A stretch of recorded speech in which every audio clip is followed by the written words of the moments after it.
1, 4, 9, 16, 25, 36, 49, 64, 81, 100 are the first 10. 11 squared is 121. 12 squared is 144. 13 squared is 169. 14 squared is 196. You can even go to 15, which is a good one, 225. And you can continue on and so forth in that same fashion. Just take the integers and square them. These are important numbers to know because A, they have perfect square roots. And that we know the answers to, if I ask you to find the square root of any of these, they should be very quick because they're just the square root of integers, of whole numbers. We're going to use these when we simplify radicals. Because when we simplify radicals, or radicals being the square root symbol, you can do this in more general terms if you do higher order square roots, like third roots, fourth roots, and so on. We're going to focus on square roots, because that's really all we need for this course. When we're square rooting, simplifying these radical square roots, we need to hit the following two properties. First of all, we'll say a radical is simplified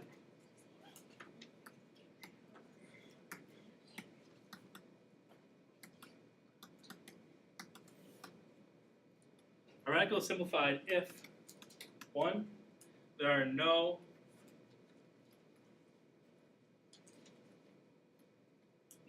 perfect square factors.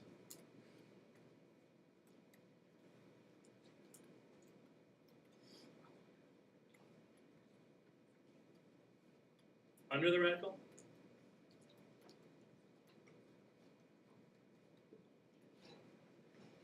And two, there are no radicals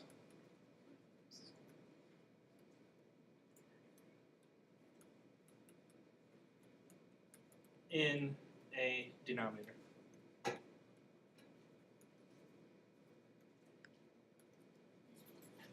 Okay. A radical is simplified if those two properties hold. If there are no perfect square factors under the radicals, meaning I can't divide that number that's under the square root by one of those perfect squares, or any other perfect square you can generate. And two, there are no square roots or other radical symbols in the bottom of a fraction in the denominator. As long as those two things are true, then we have a simplified radical. Then we're good to go. A property of square roots that we may want to recall that we're going to use a lot is the following. It says that if the square root of a number times another number is the same as the square root of that number times the square root of the second number. It's just a property of, this is not exactly simplifying radical, we're going to use this property of square roots to simplify radicals. If I have two numbers, A and B, then I could just, if I have two numbers multiplied into a radical, I could have simply just did the square root of each of those two terms individually. And to be precise, A and B have to be bigger than 0. It can't be negative.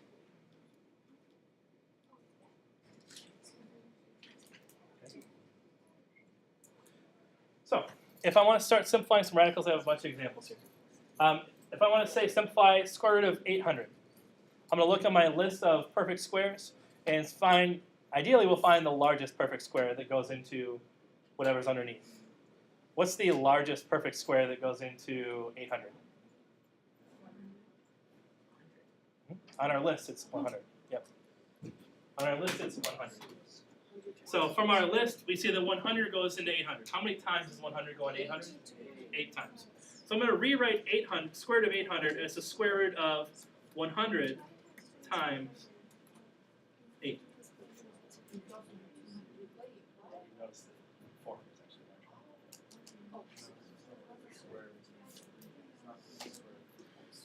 800 is the same as 100 times 8. Do you agree?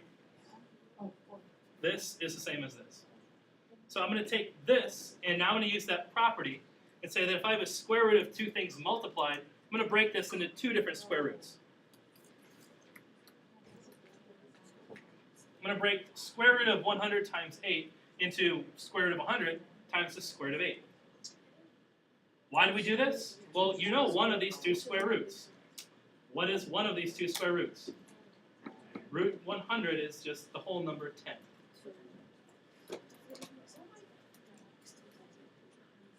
This is just 10 roots of 8.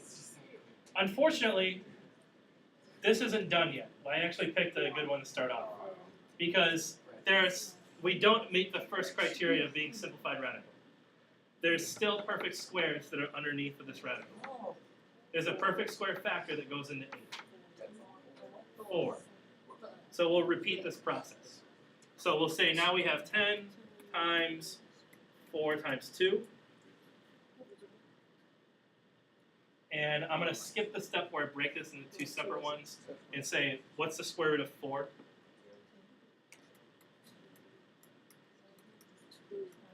And I don't know what the square root of 2 is, so I'll leave it as root 2.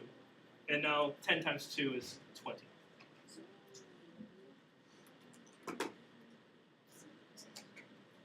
Since we had to do this twice, that means we actually had a larger perfect square that was on our list.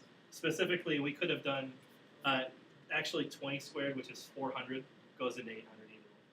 So if we had a longer list of perfect squares, we could have done this in one step. But with our list, we can still handle it. It just takes us 2 jumps. But now there's no perfect squares other than 1 that goes into 2. So this can't be simplified any further. 20 roots of 2 is our final answer. Let's try it with 60. What's the largest perfect square that goes into 60? 4 goes into 60. Are there any larger perfect squares going to 60? 9 is not going to 60. 7 is not a perfect square. What's it? 49 does not go into 60 either. The answer is no. But 4 is Four. So I think it's Why did you ask this? So I want you to think about it. 60. If you are unsure, one thing you can do is take that list of perfect squares and take what's underneath and divide it by each of the numbers on that list. If you get a whole number answer, then it goes in evenly. So like if I take 60 divided by 4 is 15. 60 divided by any other number on that list is a decimal answer. So it doesn't go in evenly. So 4, when my answer for 60 divided by 4 is 15, 4 times 15 must be 60. That means this is 4 times 15. I'm going to skip the step where I break this into 2 and get to my final answer of 2 roots of 15.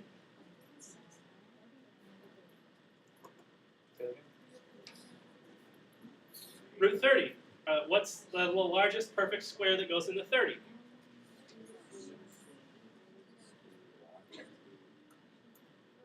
Yeah, 1's the only one that goes in. 4 doesn't go in. 9 doesn't go in. 16 certainly doesn't go in. Since there's no perfect squares to go into 30, we'll just leave it as root 30. It's already simplified. Okay. Root 121. Well, this is an easy one. This is right on the list.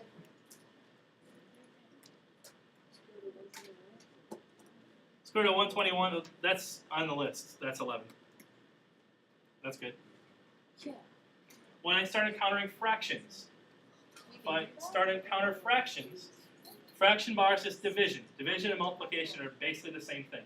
So that same property that applies to multiplication also applies to division. So my first move here is to rewrite this as square root of 18 over the square root of 25 is my first move. And now simplify each of those individually. The bottom is 5. That's good. What's root 18? Well, that's not a perfect square. But there is a perfect square that goes into 18. 9 does. How many times does 9 go into 18? Twice.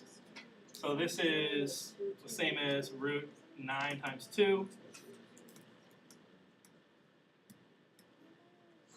This is just 3 roots of 2 over 5. Does this hit our criteria for simplified? Are there any more perfect squares under the radical? No. Are there any radicals in the denominator? No. We're good. This is simple. F. There are 2 ways to solve this. I'm going to do the first way, which is similar to this, which is our first move is to write this as 2 radicals. Root 36 over root 4. Those are both perfect squares. 6 over 2. What's 6 over 2 reduced to? Those of you that are astute observers would realize that 36 over 4 can be reduced as a fraction. How does 36 over 4 reduce as a fraction? 36 divided by 4, 36 over 4 is 9. What's the square root of 9?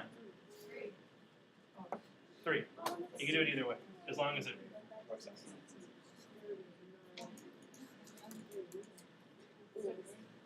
If you just simplify 36 over 4, you get square root of 9 instead of square root of 36 over 4. Oh boy. 2 over root 3. Oh man, this is not going to be good because there's no perfect square that's going to 3 for sure, and it's in the denominator. So I got to figure out a strategy for getting rid of this fraction. I can't just flip it. Like that changes the value. 2 over root 3 is much different than root 3. What I can do to think of this as like one side of an equation, what I can do to any one side is multiply by 1. I can multiply any one side of an equation by 1. Well, 1 is the same as if I divide something by itself, that's just 1. That's not changing the value. So I can multiply something by a fraction that's the same in the numerator and denominator. Now, why in the heck did I choose root 3? Because when I multiply fractions, what's root 3 times root 3? 3. It's just 3. Or root 9. What's root 9? 3. It simplifies to just, it cancels out the denominator. So what I'm going to end up with is 2 roots of 3. And root 3 times root 3 is root 9 if you want it. This is long like this.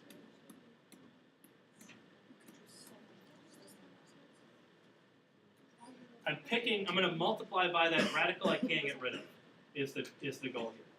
If it's just a monomial down here, I'm going to multiply by the radical I can't get rid of. I can't get rid of root 3 by simplifying.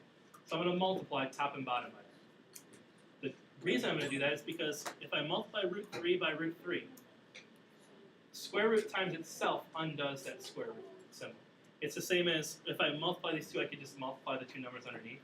And I get square root of 3 times square root of 3 is the square root of 9. 9 is a perfect square. What's the square root of 9? 3. Now it's not a square root. Now I have something. There's no perfect squares under the radical, and there's no square roots in the denominator. Here's my final one. H. H. You could do the same trick right off the bat for H. However, I think there's an easier way to do this if we simplify that radical first. There's a perfect square that goes into 28. 4. 9 does not go into 28. 4. 4 does.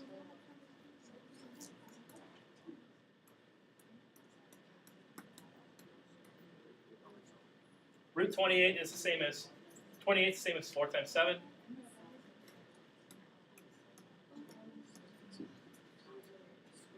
This is the same as 9 over 2 roots of 7.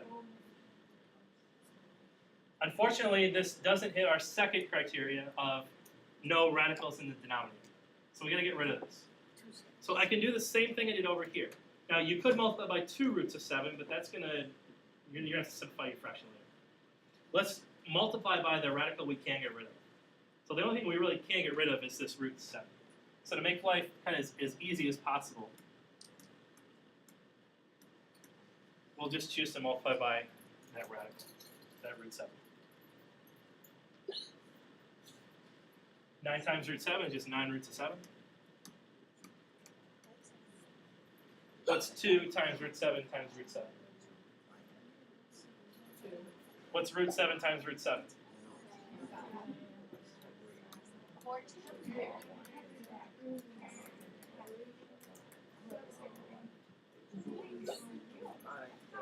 Root 7 times root 7 is 7. 2 times 7 is 14. I'd try to reduce this fraction some more, but there's nothing left to do. 14 and 9 don't share any factors, so nothing to reduce. I'm going to save I for you to do on your own. You can do that when we finish geometric mean. Wait, what? Quick review of geometric mean. We saw this before break. Geometric mean of two numbers is just the product, the square root of the product of two numbers. So for example, if x is the geometric mean of two numbers a and b, then is the square root of a times b. We also saw before break that you could set up a proportion if x is geometric mean of a and b.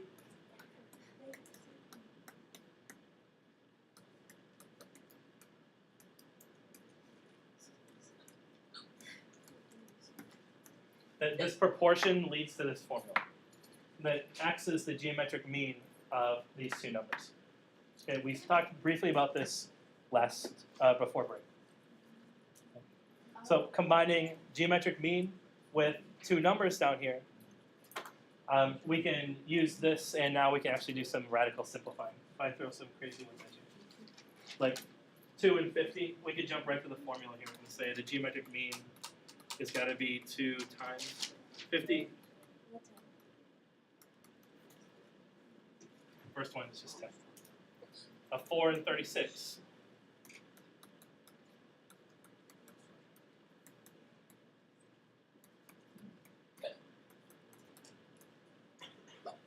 It's just 12. Someone last hour noticed that these are both perfect squares, so you could just square root them and multiply them together if you wanted. 2 times 6 is 12 as well. What we did on the front side comes into play if I give you two numbers that aren't perfect squares and don't multiply to a perfect square, like 3 and 8. The geometric mean of 3 and 8 should be root 24, which is not a perfect square. So now we got to simplify this. Root 24 is 4 times 6, so 2 roots of 6. 24 is 4 times 6. The largest perfect square. I'll do the one fraction one, and then we'll kind of call it quits for today. If I give you a number and a fraction, it can happen. I want to find the geometric mean of these things. Well, it's the same game. Square root of multiplying them together. Oh boy, we're going to multiply a whole number into a fraction. Whole number over 1, multiply together.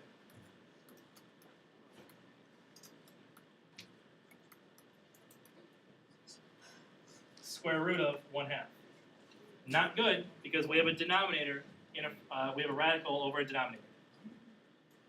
If I simplify these, you get 1 over root 2.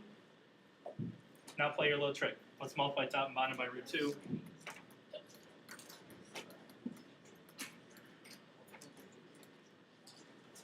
Square root of 2 over 2. We've simplified radical. I on the front side, E and F on the bottom side you can do on your own if you want. I can check them for you as we go through. Your homework, I have a worksheet for you.